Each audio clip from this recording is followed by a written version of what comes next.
Hello दोस्तों। तो हम आज के इस नए वीडियो में पढ़ने वाले हैं कि समास क्या होता है, समास के कितने भेद होते हैं। और ये क्लास 9th से लेके 12 तक के लिए सबके लिए इम्पोर्टेंट है।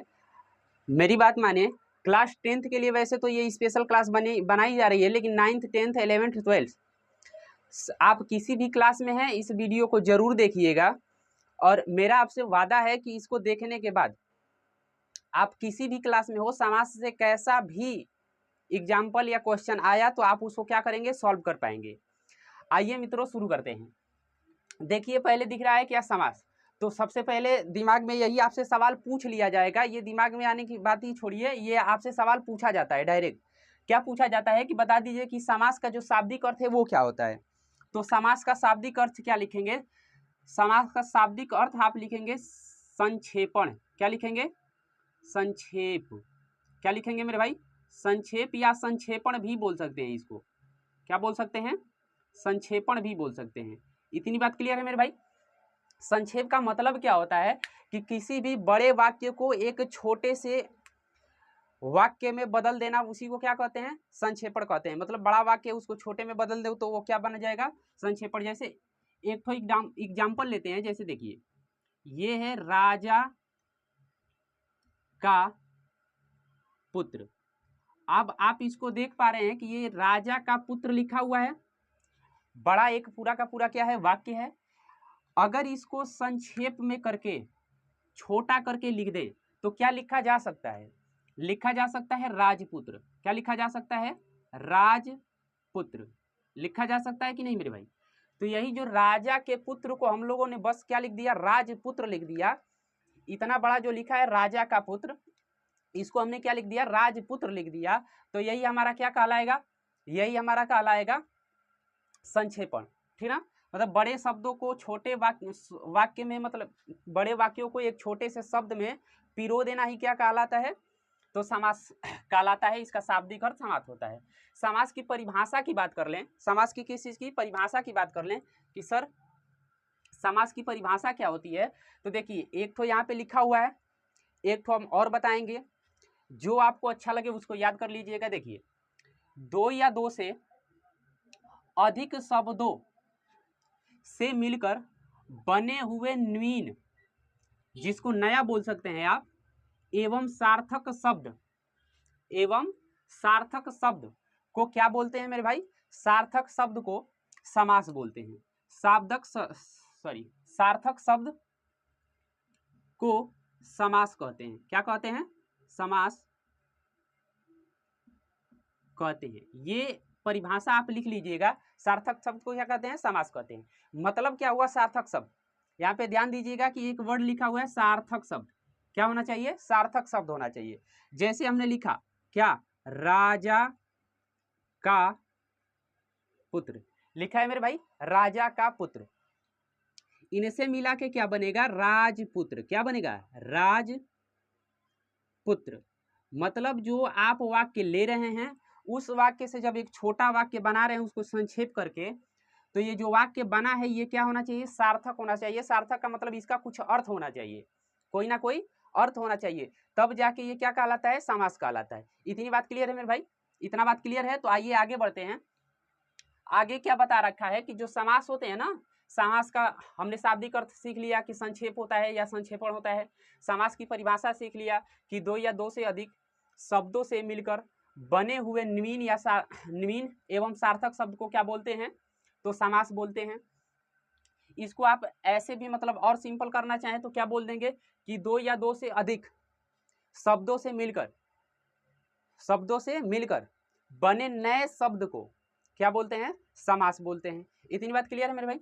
अब क्या बोला है कि अब बोल रखा है कि पद, यहाँ पे पद का मतलब समझिएगा कि समास के दो पद होते हैं मेरे भाई, समास के दो पद होते हैं। कौन कौन से, तो समास के दो पद होते हैं। एक होता है, एक को बोलते हैं पूर्व पद। क्या बोलते हैं, पूर्व पद। और एक जो दूसरा इसका पद होता है इसको बोलते हैं उत्तर पद। क्या बोलते हैं, उत्तर पद। इतनी बात क्लियर है मेरे भाई। एक को क्या बोलते हैं, एक को बोलते हैं पूर्व पद और एक को क्या बोलते हैं, उत्तर पद। ध्यान दीजिएगा, पूर्व पद और उत्तर पद। समास के कितने पद होते हैं? 2 पद होते हैं। कौन कौन से? पूर्व पद, उत्तर पद। अब ये सर पूर्व पद उत्तर पद क्या है? तो देखिए, जैसा कि अभी अभी हम लोगों ने एग्जाम्पल लिया था एक ठो, क्या बोले थे? राजपुत्र। ये एग्जाम्पल था मेरे भाई, ये था ना राजपुत्र।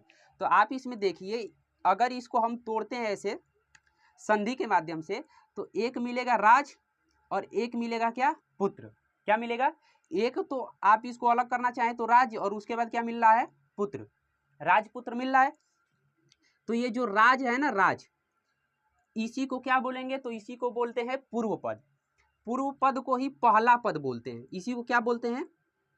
पहला पद। इसी को क्या बोलते हैं? पहला पद। पहला पद बोलेंगे, पूर्व पद बोलेंगे। और ये जो दूसरा बच गया ना, इसी को बोलते हैं उत्तर पद। क्या बोलते हैं मेरे भाई? उत्तर पद। इतनी बात क्लियर होगी? इतनी बात क्लियर होगी तो बोलिएगा यस सर। उसके बाद आगे आइए, समझ गए कि पद कितने प्रकार के होते हैं? तो 2। समास के कितने पद होते हैं? 2। समास के 2 पद होते हैं, उत्तर पद और पूर्व पद। उत्तर पद क्या होता है? पूर्व पद क्या होता है? अभी अभी हम लोगों ने समझ लिया।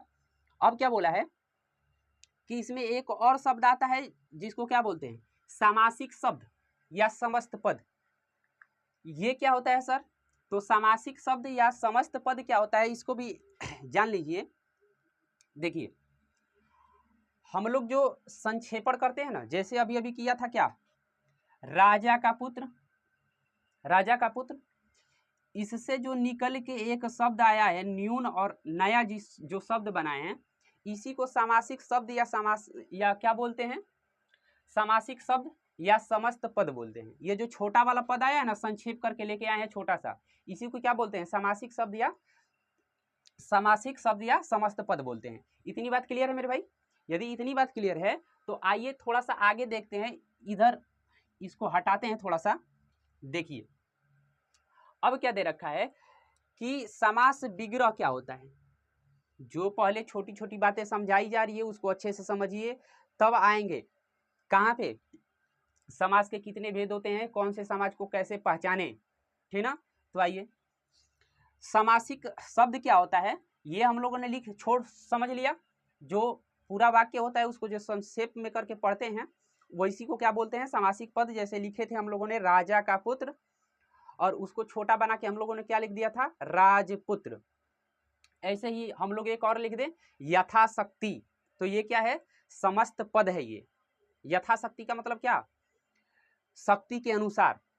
अगर इसको तोड़ के लिखें तो क्या बोलेंगे? शक्ति के अनुसार। उसी को छोटे में लिख दे तो क्या?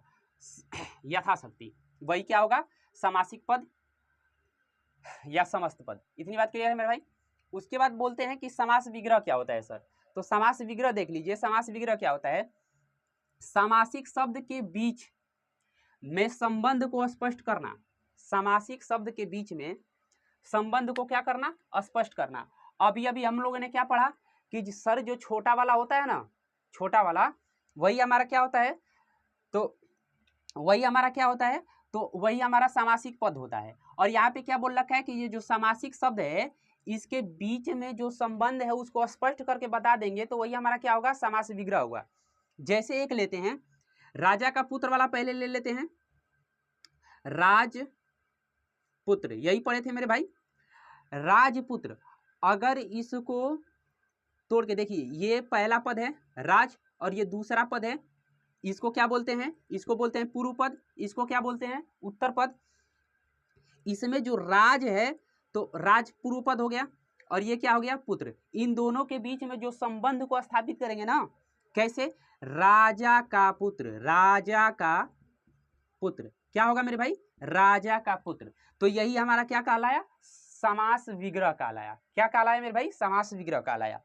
एक और एग्जाम्पल लेते हैं। जैसे एक एग्जाम्पल होता है पीताम्बर। पीताम्बर सुना होगा मेरे भाई। पीत, ये देखिए यहां से अलग किया जाता है इसको, पीत प्लस अंबर।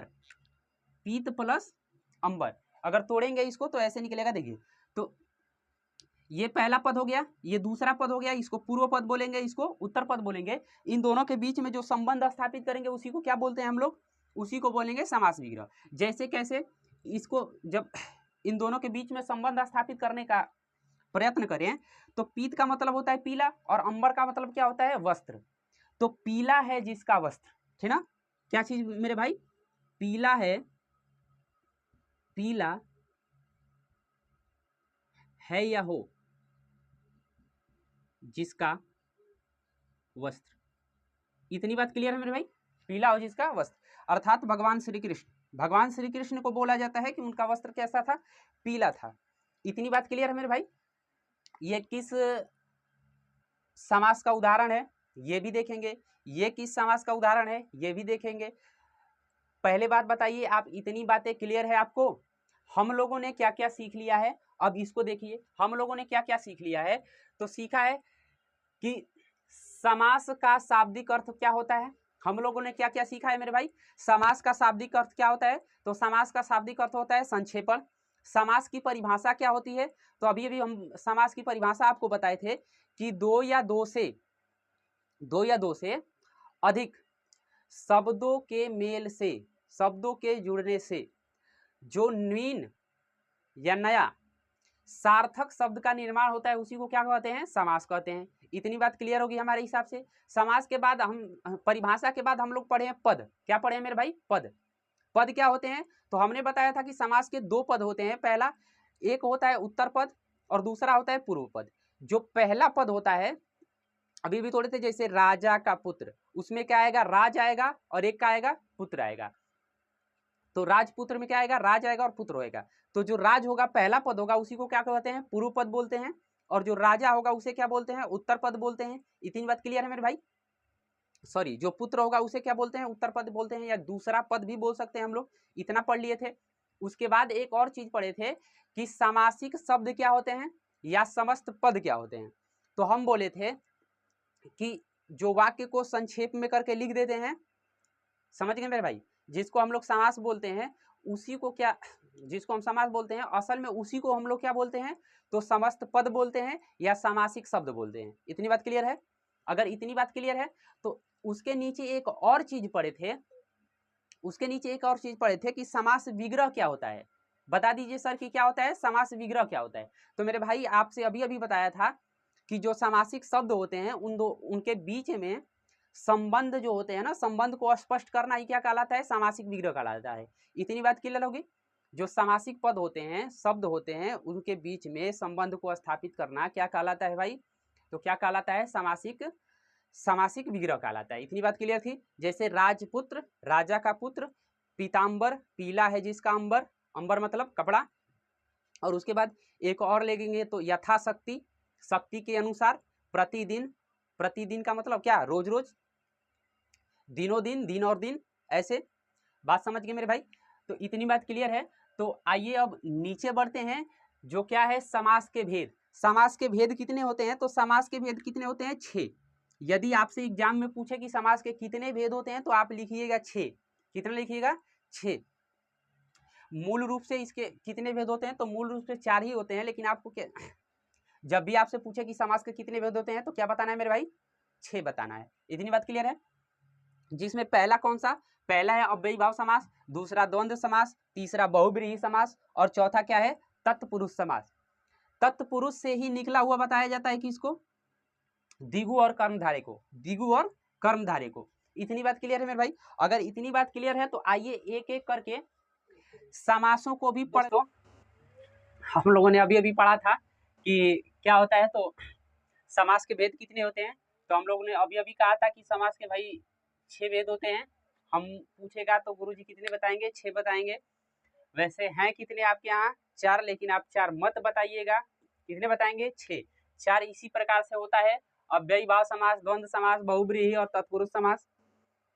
इतना चीज देख लिए थे। तत्पुरुष से ही निकला हुआ माना जाता है, बताए थे कि इसको द्विगु समास को और कर्मधारय समास को।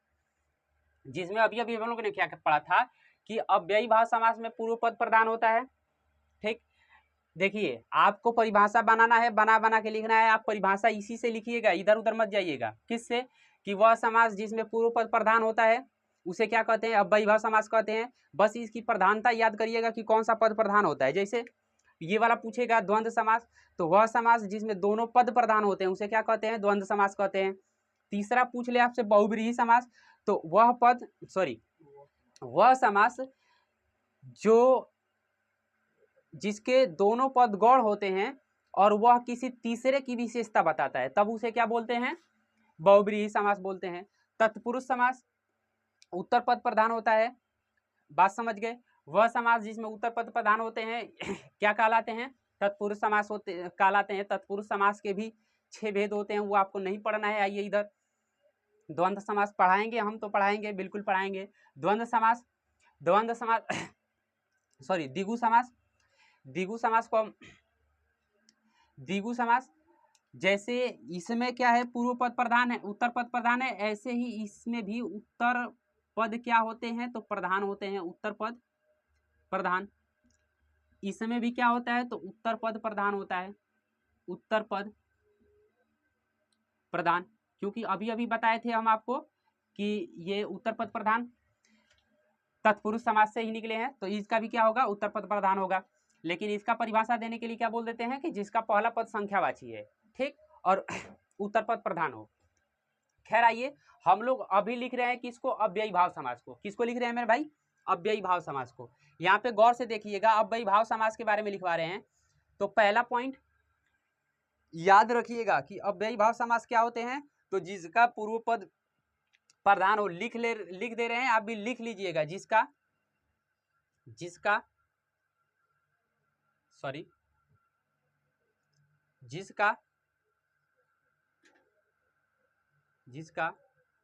पूर्व पद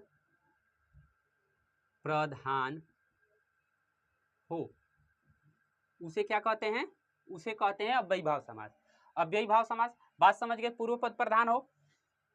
और इसका दूसरा पॉइंट लिख लीजिएगा, पॉइंट कर करके लिखिएगा, उसके बाद इसके ढेर सारे एग्जाम्पल देखेंगे। पॉइंट करके लिखिएगा, जिसका पूर्व पद प्रधान हो और जिस समास का पहला या पूर्व पद, जानते हैं पद, ऐसे लिखिए, पद अव्यय या निपात, क्या मेरे भाई, या निपात या अव्यय या निपात या फिर उपसर्ग हो। क्या हो मेरे भाई, उपसर्ग हो। क्या हो, उपसर्ग हो। बात समझ रहे हैं, पहला पद क्या हो, अव्यय हो, निपात हो, या फिर क्या हो, उपसर्ग हो। उपसर्ग सहित ये शब्द होते हैं, उसी को क्या कहते हैं, अव्ययी भाव समास कहते हैं। तीसरा पॉइंट इसमें लिखिएगा मेरे भाई, तीसरा पॉइंट क्या होता है, तो तीसरा पॉइंट इसमें लिखिएगा कि इसमें क्या होता है ना कि विकारी शब्दों की आवृत्ति होती है, विकारी शब्दों की आवृत्ति होती है। जैसे अब इसमें विकारी शब्दों की आवृत्ति क्या लिखेंगे मेरे भाई, विकारी शब्दों की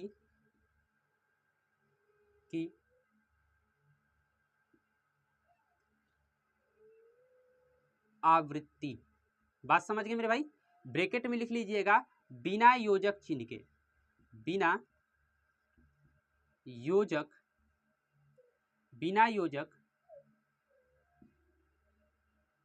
चिन्ह के मेरे भाई। इतनी बात क्लियर मेरे भाई, बिना योजक चिन्ह के। और क्या होते हैं, इसमें विकारी शब्द भी आते हैं, इसमें अविकारी शब्द जो होते हैं वो योजक चिन्ह के साथ आते हैं। और इसमें एक और होते हैं अविकारी शब्द, अविकारी शब्द जो योजक चिन्ह के साथ आते हैं, जो योजक, ये वाला योजक चिन्ह होता है, योजक चिन्ह के साथ आते हैं।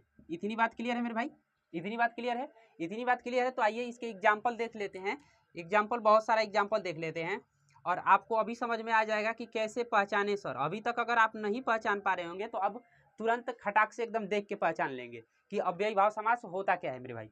देखिए, जैसे सबका एक एक एग्जाम्पल पहले दे ले रहे हैं, उसके बाद आपको बता देंगे। जैसे देखिए सबका, देखिए ये होगा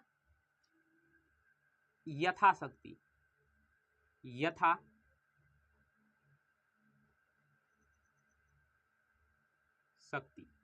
क्या है मेरे भाई, यथाशक्ति, शक्ति के अनुसार। इसमें क्या है, पहला पद प्रधान है। इसको देख लीजिए, आ जन्म, आ जन्म, क्या मेरे भाई, आ जन्म। आ इसमें क्या है, तो एक उपसर्ग है, आ क्या है, उपसर्ग है, और जन्म क्या है, तो जन्म का मतलब जानते हैं, ये आ इसमें क्या है, उपसर्ग है, तो इसमें आ जुड़ गया, जन्म में आ जुड़ गया, तो ये किसका उदाहरण हो गया, अव्ययी भाव समास का उदाहरण हो गया। किसका उदाहरण हो गया, अव्ययी भाव समास का। विकारी शब्दों की आवृत्ति देखें तो रातों रात, क्या होता है मेरे भाई, रातों रात, रातों रात, और पढ़ेंगे तो दिनों दिन, दिनों दिन, इतनी बात क्लियर है मेरे भाई, दिनों दिन। और योजक चिन्ह के साथ कौन कौन से शब्द आते हैं मेरे भाई, योजक चिन्ह के साथ कौन कौन से मेरे शब्द मेरे भाई कौन कौन से शब्द आते हैं, तो योजक चिन्ह के साथ ये भी दे सकता है, जैसे रात, रात, तो भी हम क्या बोलेंगे, रात रात दे दिया तब भी हम क्या बोलेंगे कि यह क्या है, तो यह अव्ययी भाव समास का उदाहरण है। ऐसी के साथ बोल दे धीरे धीरे, क्या बोल दे मेरे भाई, धीरे धीरे धीरे, क्या बोल दे, धीरे धीरे, योजक चिन्ह के साथ धीरे धीरे, तो यह भी किसका एग्जाम्पल है, यह भी अव्ययी भाव समास का एग्जाम्पल है। आप कई बार क्या देखे होंगे कि केवल बता दिया जाता है आपको कि जब योजक चिन्ह लगा हो तो वह किसका एग्जाम्पल होता है, द्वंद्व समास का। नहीं मेरे भाई, गलत हो जाएगा, द्वंद्व समास का एग्जाम्पल होता है, बिल्कुल सही, योजक चिन्ह लगा हो तो द्वंद्व समास का एग्जाम्पल होता है, किंतु ये वाले शब्द अव्ययी भाव समास के एग्जाम्पल नहीं होते, सॉरी, ये वाले शब्द हमारे द्वंद्व समास के एग्जाम्पल नहीं होते हैं। इतनी बात क्लियर है मेरे भाई। आइए, जितना बताया जा रहा है अभी उतना देखिए। जैसे इसके ढेर सारे एग्जाम्पल अगर करते हैं, तो एग्जाम्पल में अभी अभी देखे हैं, यथाशक्ति, आ जन्म, रातों रात, धीरे धीरे, ये सब तो पढ़ ही लिए हैं मेरे भाई। जैसे मेरे भाई अनुरूप, क्या हो जाएगा, अनुरूप, जैसे क्या हो जाएगा, अनुरूप, आजन्म, लिखेंगे क्या, हाँ, आजन्म, अनुरूप, आजन्म, यथाशक्ति ना। और एग्जाम्पल क्या ले लें,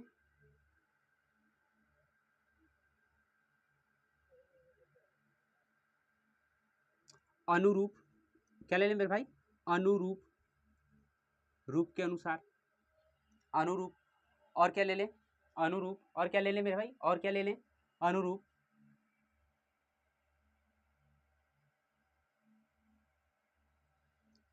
आजीवन, क्या ले लें, आजीवन, आजीवन। ऐसे सारे एग्जाम्पल किस चीज के एग्जाम्पल होते हैं मेरे भाई, तो सारे एग्जाम्पल किस चीज के एग्जाम्पल है, अव्ययी भाव समास के एग्जाम्पल हैं। आप क्या करिएगा कि जो जो पॉइंट लिखा गया है आप पॉइंटों पे ध्यान दीजिएगा, आपका अव्ययी भाव समास एकदम क्लियर हो जाएगा।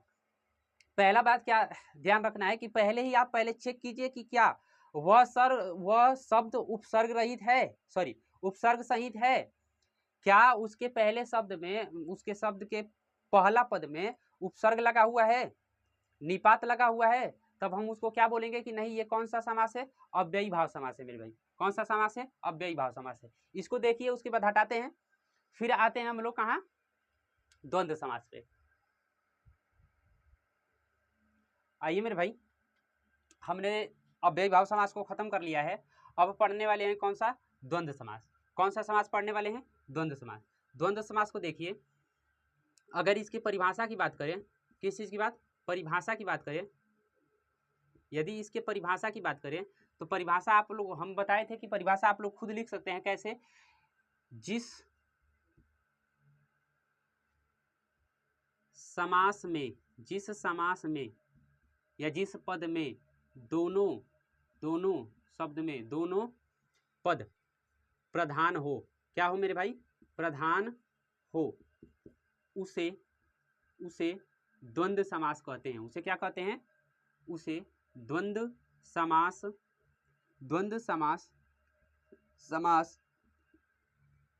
कहते हैं। इतनी बात क्लियर है मेरे भाई, इसे क्या कहते हैं, द्वंद्व समास कहते हैं।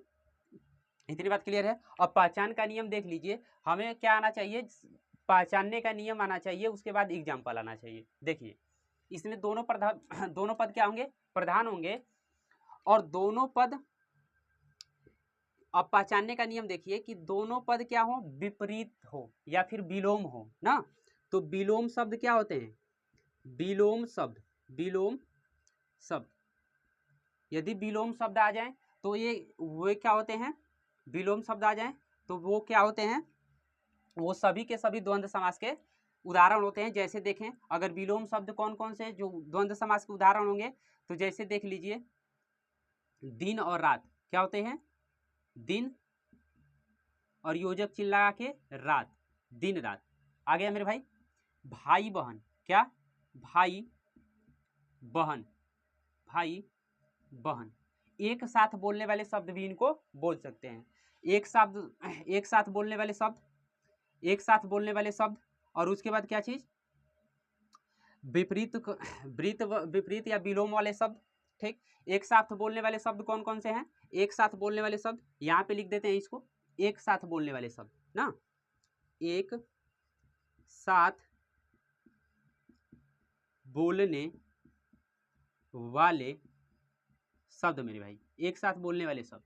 और इसमें सबसे बड़ी बात यही होती है कि आप उसमें क्या देखिए, योजक चिन्ह देखिए, योजक चिन्ह देखिए, लेकिन दोनों का अर्थ अलग अलग होना चाहिए, ये भी बात समझिएगा, दोनों क्या होने चाहिए, अलग होने चाहिए। जैसे रात दिन देख लिए हम लोग, ठीक, धरती आकाश पाताल, ये भी किसके उदाहरण है, द्वंद्व समास के उदाहरण है। एक साथ बोले जाने वाले शब्द क्या बोलते हैं, तो भाई बहन बोलते हैं। क्या बोलते हैं मेरे भाई, भाई बहन, क्या बोलते हैं, भाई बहन। और देखेंगे एग्जाम्पल तो क्या बोलते हैं, भाई बहन दिन रात हो ही गया था। और इसके क्या एग्जाम्पल है, भाई बहन दिन रात, रोटी वोटी, क्या है, रोटी वोटी बोलते हैं ना मेरे भाई, रोटी वोटी। और माता पिता क्या होता है, माता पिता क्या होता है मेरे भाई, माता पिता। और और और क्या होता है, पति पत्नी, पति पति पत्नी, पति पत्नी मेरे भाई, क्या होता है, पति पत्नी। और बताइए मेरे भाई, और क्या लिख सकते हैं हम लोग, पति पत्नी। एक साथ बोलने जाने वाले शब्द जितने भी आए योजक चिन्ह के साथ ही आएंगे, ये आप भी जानते हैं।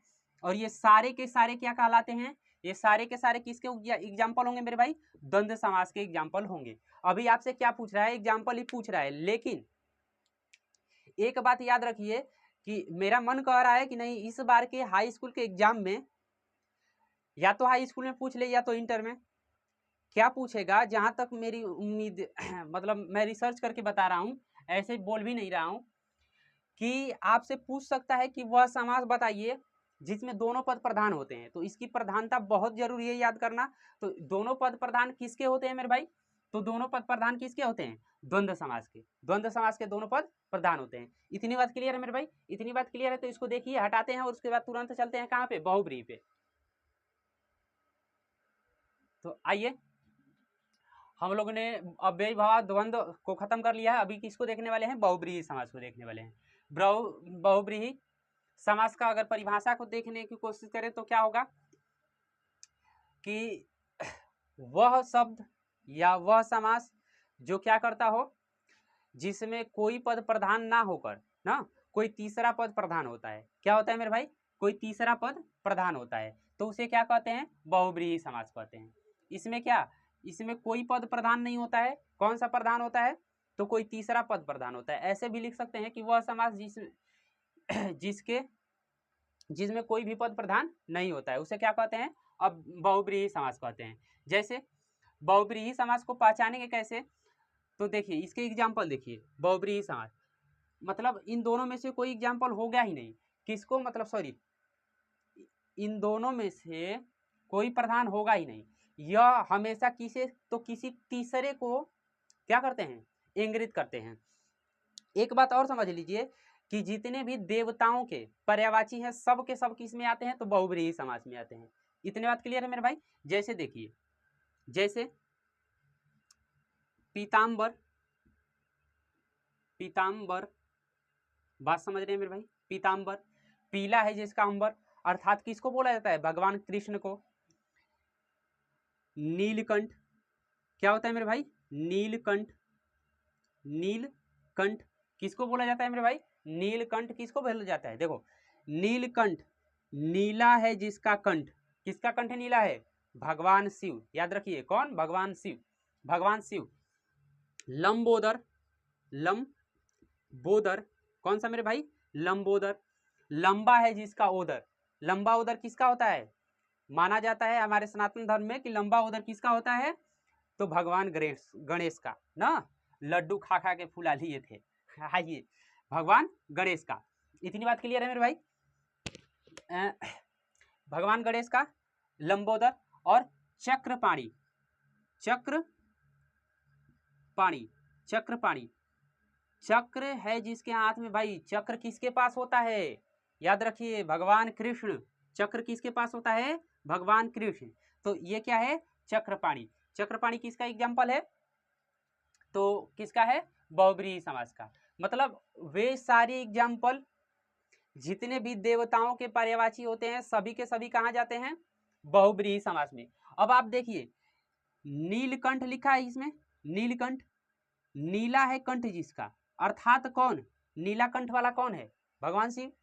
देखिए पीतांबर, पीला है वस्त्र जिसका, पीला वस्त्र कौन धारण करता है, माना जाता है कि पीला वस्त्र कौन, तो हमारे भगवान विष्णु। लंबोदर कौन, लंबा है जिसका ओदर, पेट किसका मतलब ओदर मतलब क्या होता है, पेट, लंबा पेट वाले कौन है, तो भगवान गणेश।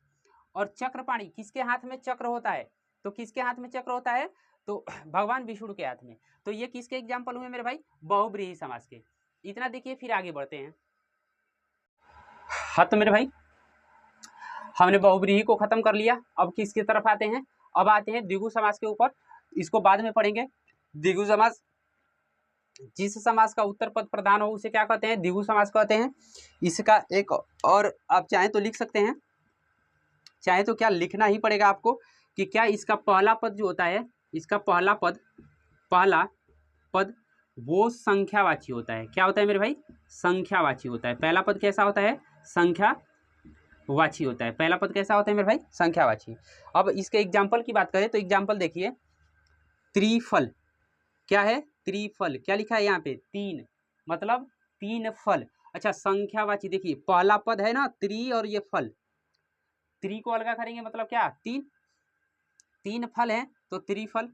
संख्या है ना तो संख्यावाची सब किस में चले जाएंगे, द्विगु समास में। नौ ग्रह, क्या होगा मेरे भाई, नौ ग्रह, नौ ग्रहों का समूह, क्या है, नौ ग्रहों का समूह किस में जाएगा, द्विगु समास में। त्रिभुवन, क्या है भाई, तीन आया ना, त्रिभुवन तीन मुख वाले सॉरी, त्रिभुवन किसके अंदर, तो किसके अंदर मेरे भाई, द्विगु समास के अंदर। त्रिपाठी, क्या होगा, त्रिपाठी, बात समझ रहे भाई। तीन सॉरी, तिमाही, क्या मेरे भाई, तिमाही, तीन महीनों का समूह, तीन महीनों का समूह क्या कहलाता है, तिमाही। वैसे ही 6 महीने का समूह क्या कहलाएगा, छमाही। वैसे ही 10 सालों 10 सालों का समूह क्या कहते हैं, दशक बोलते हैं। ये सारे के सारे किसके एग्जाम्पल है, द्विगु समास के एग्जाम्पल है।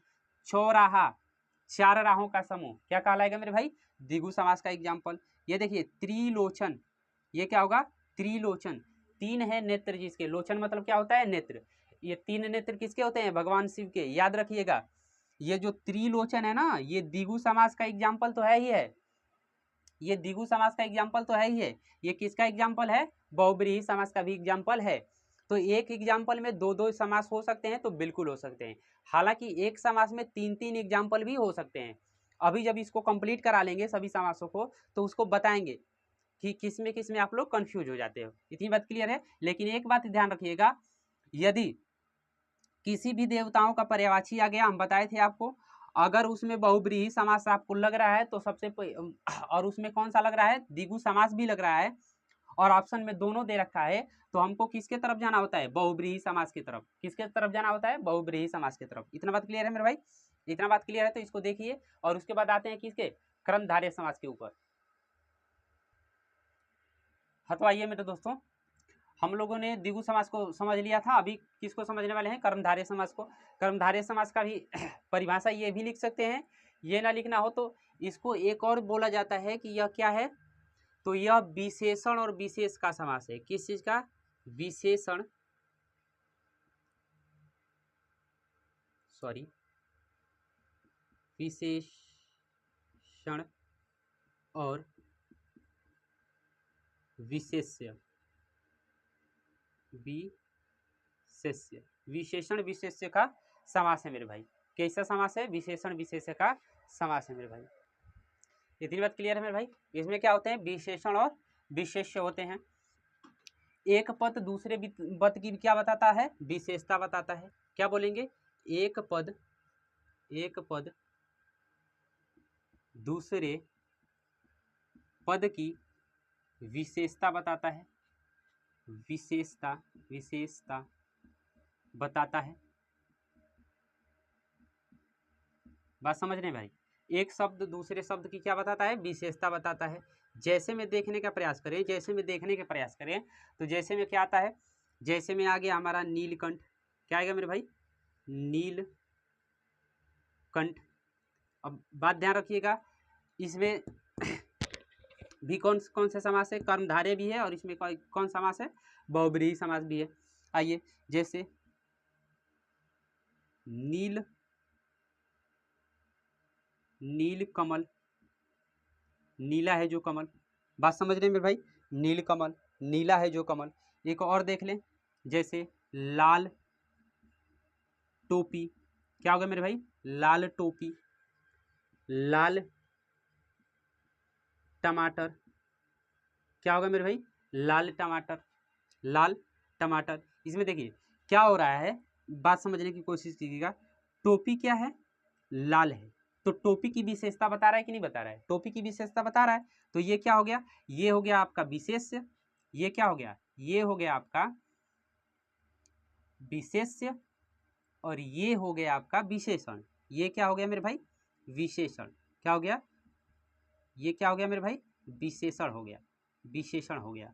तो ये क्या है? विशेषण विशेष्य की विशेषण विशेष्य का समास है, जिसको क्या बोलते हैं? कर्मधारय समास। बात समझ आए होंगे। नीलकमल, नीलकंठ, लाल टोपी, लाल टमाटर, हरा मटर इत्यादि। ऐसे जो भी आपको एग्जाम्पल मिले, जो क्या कर रहे हो, एक उसमें जो एक पद है, दूसरे पद की क्या बता रहा है? विशेषता बता रहा हो। ये बात नहीं कि पहला वाला पद ही दूसरे पद की विशेषता बताएगा। ऐसा भी हो सकता है कि दूसरा वाला पद पहले वाले की विशेषता बता रहा हो, लेकिन क्या हो रहा हो, एक पद दूसरे पद की विशेषता बताता हुआ दिखे तो वो क्या कहलाता है? कर्मधारय समास कहलाता है। इतनी बात क्लियर है मेरे भाई? इतना बात क्लियर है तो इसको हटाते हैं, देख लीजिए एक बार, उसके बाद हम लोग बढ़ते हैं द्विगु समास की। सॉरी, हाँ तो दोस्तों आइए, बस एक ही लास्ट समास बच चुका है, जिसका नाम क्या है? तत्पुरुष समास। तत्पुरुष समास में क्या होता है कि अभी अभी हम लोगों ने देखा है कि उसका उत्तर पद प्रधान होता है। उत्तर पद क्या होता है? प्रधान होता है। उत्तर पद प्रधान, इसका उत्तर पद प्रधान होता है।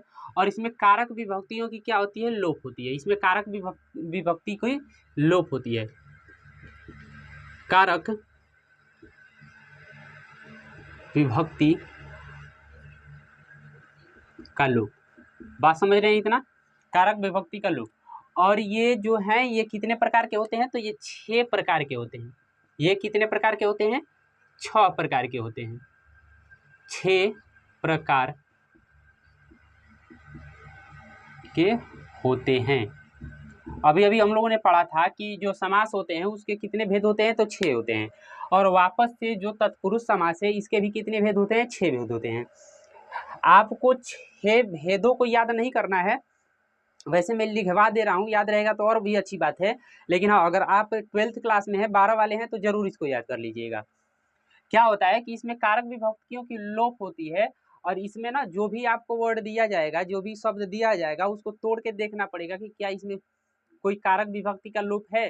तभी आप पहचान पाएंगे कि नहीं ये कौन सा द्विगु समास है, सॉरी तत्पुरुष समास है, या अन्यथा नहीं है। जैसे देखिए कौन कौन से होते हैं, तो देखिए आप सभी लोगों को पता होगा कि 8 प्रकार के कारक होते हैं। 8 प्रकार से कारक में से ऊपर और नीचे के छोड़ के ये 6 जो कारक बचते हैं, यही क्या है? तो इस तत्पुरुष समास के भेद हैं। जैसे कौन सा? कर्म तत्पुरुष, कर्ण तत्पुरुष, संप्रदान तत्पुरुष, आपादान तत्पुरुष, संबंध तत्पुरुष, और उसके बाद अधिकरण तत्पुरुष। इतना बात पता है? इसकी कारक विभक्ति क्या होती है, मतलब इसके कुछ साइन होते हैं। जैसे कर्ता पढ़े होंगे आप, ने होता है इसका, पढ़े होंगे कि नहीं? देखिए जैसे क्या आया, एग्जाम्पल के माध्यम से समझते हैं। ये है इन सब का एग्जाम्पल। जैसे ना, समझने की कोशिश कीजिएगा। 6 प्रकार के होते, जैसे कर्म तत्पुरुष क्या लिखा है, पाकिट मार, क्या लिखा है मेरे भाई, पाकिट मार, पाकिट मार, पाकिट मार, बात समझ रहे हैं। गृह आगत, गृह को आगत, कर्म को पढ़े होंगे आप लोग, कर्म को, इसकी कारक विभक्ति क्या होती है, को होती है, इसकी कारक विभक्ति क्या होती है, को। तो इसमें सब को देखो, पाकिट मार, पाकिट को मारने वाला, गृह त्याग, गृह को त्यागने वाला, सॉरी गृह आगत, गृह यानी घर को आने वाला, सॉरी घर को आने वाला। आप ऐसे याद रखेंगे कि गृह आगत, गृह को आने वाला, मतलब इसमें को है, को कारक विभक्ति आ गई तो ये कहेंगे कि किस, कौन सा, कर्म तत्पुरुष है। ये क्या है, दिल तोड़, दिल को क्या कर देने वाला, तोड़ देने वाला, दिल को तोड़ने वाला मेरे भाई। तो दिल को तोड़ने वाला क्या होता है, दिल को तोड़ने वाला क्या होता है, कर्म तत्पुरुष होता है। इतनी बात याद है मेरे भाई, इतना बात क्लियर रहेगा, दिल को तोड़ने वाला कर्म तत्पुरुष। आगे आइए, कर्ण तत्पुरुष, कर्ण की विभक्ति क्या होती है, आपने पढ़ा होगा, कर्ता ने कर्म को कर्ण के, ऐसे पढ़े कि नहीं, कर्ण के द्वारा, सॉरी कर्ण से द्वारा, ऐसे पढ़े हैं आप। तो देखिए इसका क्या होता है, से होता है, यह साधन के लिए उपयोग होता है, यह किस चीज के लिए उपयोग होता है, साधन के लिए, जैसे रस भरा, रस से भरा, क्या चीज, रस से भरा, देख रहे हैं, क्या इसमें रस को अलग होने की बात की जा रही है, नहीं।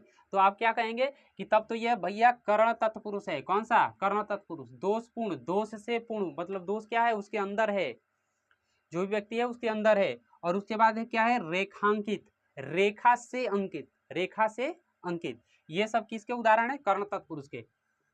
संप्रदान तत्पुरुष क्या होता है, तो संप्रदान तत्पुरुष में जैसे इसके लिए क्या होता है, के लिए होता है भाई, समझते होंगे, के लिए, इसकी कारक विभक्ति क्या होती है, के लिए, इसकी कारक विभक्ति क्या होती है, के लिए। जैसे क्या लिखा है, इसको समझिए, रसोई घर, रसोई के लिए घर, इतनी बात क्लियर है, रसोई के लिए घर। फिर शिव अर्पण, शिव के लिए अर्पण, शिव के लिए अर्पण, भगवान शिव के लिए कोई क्या कर रहा है, पूरी अर्पण, मतलब सब कुछ न्यौछावर कर देना। स्नान घर, स्नान के लिए घर, नहाने के लिए घर, ये सब किसके उदाहरण है, संप्रदान तत्पुरुष के। कैसे पहचानेंगे, स्नान घर, स्नान घर किसको कहते हैं, नहाने के लिए जो घर होता है उसी को क्या बोलते हैं मेरे भाई, स्नान घर। तो आप क्या बोलेंगे कि स्नान घर क्या है, तो स्नान घर संप्रदान तत्पुरुष। आपादान, आपादान से अलग, क्या होता है, से अलग, अलग होने में इसका उपयोग किया जाता है। जैसे नेत्रहीन, नेत्रहीन का मतलब, हीन का मतलब क्या होता है, अलग, नेत्र से हीन, मतलब उसके पास क्या है, नेत्र नहीं है, नेत्र से हीन। हीन का मतलब यहाँ समझ रहे हैं कि वो क्या, अलग होने में बात हो रही है। जैसे धनहीन, धनहीन मतलब उसके पास धन ही नहीं है भाई, धन से क्या है, अलग है वो। काम चोर, काम चोर, काम से जो, मतलब आपके भी स्कूल में बहुत सारे होंगे जो होमवर्क नहीं करते होंगे, यहाँ पे भी बहुत सारे होंगे जो केवल वीडियो देख रहे होंगे, लाइक तो करेंगे नहीं, और ना ही क्या करेंगे, ना ही इसका नोट्स बनाएंगे। तो ये सब क्या है, काम चोर, और ये किस में आते हैं, आपादान तत्पुरुष में। इतनी बात क्लियर है मेरे भाई। उसके बाद क्या आता है, संबंध, काके की पढ़े होंगे, जैसे काके की, इसका क्या होता है, कारक विभक्ति होती है। जैसे देखिए देवालय, देव के लिए आलय, मतलब देव के लिए भवन। और इसके बाद क्या होता है, राजभवन, राजा के लिए भवन, क्या मेरे मित्र, राजा के लिए भवन। भूकंप, भू का कंपन, भू का कंपन मतलब समझते हैं, भू का हिल जाना ही तो भूकंप कहलाता है मेरे भाई। पृथ्वी जब हिल जाती है तो उसको क्या बोलते हैं, भूकंप आ गया मेरे भाई, जल्दी भगो यहाँ से, क्या आ गया, भूकंप आ गया। तो भू का कंपन ही क्या कहलाता है, भूकंप कहलाता है। इतनी बात क्लियर है। उसके बाद लास्ट में क्या आता है हमारा, अधिकरण तत्पुरुष। कौन सा मेरे भाई, अधिकरण तत्पुरुष। अधिकरण तत्पुरुष, अधिकरण में हम लोग क्या देखते हैं कि में और पर, इसकी कारक विभक्ति क्या होती है, में और पर। जैसे इधर से समझिए, सिर दर्द मतलब क्या, सिर में दर्द, समझते हैं मेरे भाई, सिर में दर्द। आज बहुत पढ़ा लिए हैं, मेरे सिर में क्या हो रहा है, दर्द हो रहा है। तो मेरे सिर में जब दर्द हो रहा है तो सिर में दर्द क्या कहलाता है मेरे भाई, अधिकरण तत्पुरुष, अधिकरण तत्पुरुष समास। इतनी बात क्लियर है। देखिए पुरुषोत्तम, पुरुष पुरुषोत्तम, मतलब पुरुषों में उत्तम। पुरुषोत्तम किसको कहा गया है मेरे भाई? तो भगवान राम को बोला गया है पुरुषोत्तम, पुरुषों में जो उत्तम हो। इतनी बात क्लियर है। उसके बाद क्या बोला गया है? शरणागत, शरण में आने वाला, शरण में आने वाला क्या कहलाता है? शरणागत। इतनी बात क्लियर है। ये सारा खत्म हो गया मेरे भाई। आशा करते हैं कि आपके लिए वीडियो हेल्पफुल होगी, पूरा देखिएगा। हमारे हिसाब से इतने में आपके class 9th 10th 11th 12th के लिए हमें नहीं लगता है कि कुछ बच गया होगा।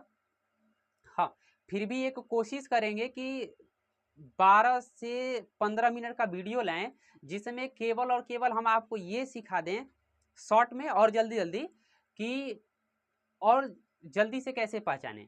वैसे तो ये सब प्रैक्टिस की चीज़ें हैं, एग्जाम्पल उसमें बहुत सारे लेंगे हम। एग्जाम्पल क्या करेंगे? बहुत ज़्यादा लेंगे। तो मेरे भाई चलते हैं, धन्यवाद, फिर मिलेंगे, ऑल द बेस्ट।